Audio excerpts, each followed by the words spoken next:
Class 8 Hindi lesson 3 मेरी Europe यात्रा। कल मैं आपको इस लेसन के शब्दार्थ और अतिलघुत्तरीय प्रश्नोत्तर लिखवाई थी, तो चलिए आज मैं आपको लिखवाती हूँ इसी लेसन के लघुत्तरीय प्रश्नोत्तर।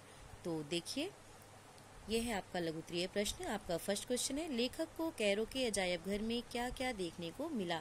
तो आपका आंसर होगा, लेखक को कैरो के अजायब घर में देखने को मिला कि पिरामिडों की खुदाई से निकली वस्तुएं अभी तक सुरक्षित रखी हैं। प्राचीन मिस्र के कितने ही बड़े नामी और प्रतापी बादशाहों के मम्मी अर्थात शव जो पिरामिडों से निकले हैं वहां सुरक्षित रखे हैं। अब देखने में वे काले पड़ गए हैं, पर उनके चेहरे और हाथ पैर ज्यों के त्यों हैं। उन दिनों वहां के निवासियों का विश्वास था कि आराम के सभी सामान यदि निर्जीव शरीर के साथ गाड़ दिए जाएं तो परलोक में भी उनसे वह आराम पा सकता है। इसी विश्वास के अनुसार पिरामिडों के अंदर शव के साथ सभी आवश्यक वस्तुएं गाड़ी जाती थीं। तो एक बार फिर से देखिए, आपका फर्स्ट क्वेश्चन था, लेखक को कैरो के अजायब घर में क्या क्या देखने को मिला? तो आपका आंसर होगा, लेखक को कैरो के अजायब घर में देखने को मिला कि पिरामिडों की खुदाई से निकली वस्तुएं अभी तक सुरक्षित रखी हैं। प्राचीन मिस्र के कितने ही बड़े नामी और प्रतापी बादशाहों के मम्मी अर्थात शव जो पिरामिडों से निकले हैं वहां सुरक्षित रखे हैं। अब देखने में वे काले पड़ गए हैं, पर उनके चेहरे और हाथ पैर ज्यों के त्यों हैं। उन दिनों वहां के निवासियों का विश्वास था कि आराम के सभी सामान यदि निर्जीव शरीर के साथ गाड़ दिए जाएं तो परलोक में भी उनसे वह आराम पा सकता है। इसी विश्वास के अनुसार पिरामिडों के अंदर शव के साथ सभी आवश्यक वस्तुएं गाड़ी जाती थीं। तो आपका सेकंड क्वेश्चन होगा, लेखक को रोमारोला से बातचीत में क्या कठिनाई आई?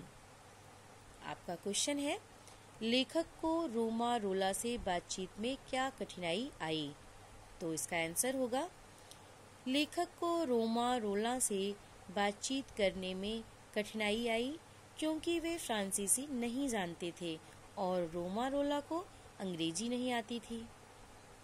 एक बार फिर से देखिए, आपका क्वेश्चन था, लेखक को रोमारोला से बातचीत में क्या कठिनाई आई? तो आपका आंसर होगा, लेखक को रोमारोला से बातचीत करने में कठिनाई आई क्योंकि वे फ्रांसीसी नहीं जानते थे और रोमारोला को अंग्रेजी नहीं आती थी।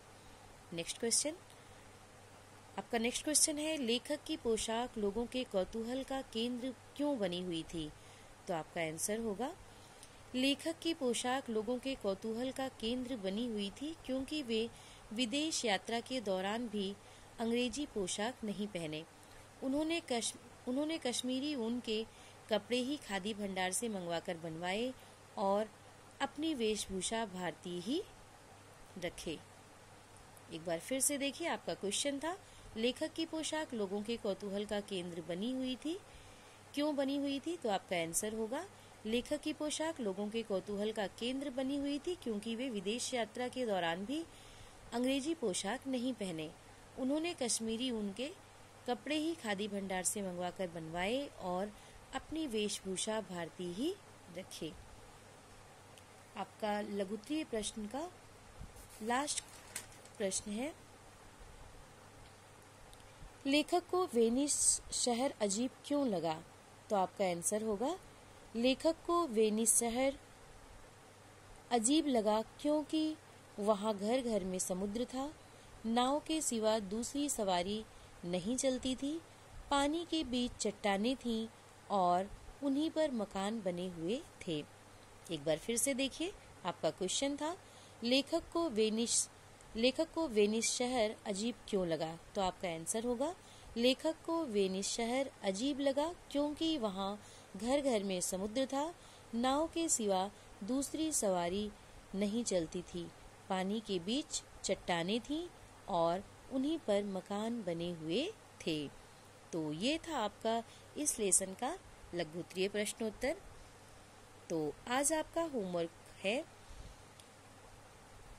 इसी लघुत्तरीय प्रश्नोत्तर को आप अच्छी राइटिंग में लिखेंगे और याद भी करेंगे। तो आज बस इतना ही, आगे कल। Thank you.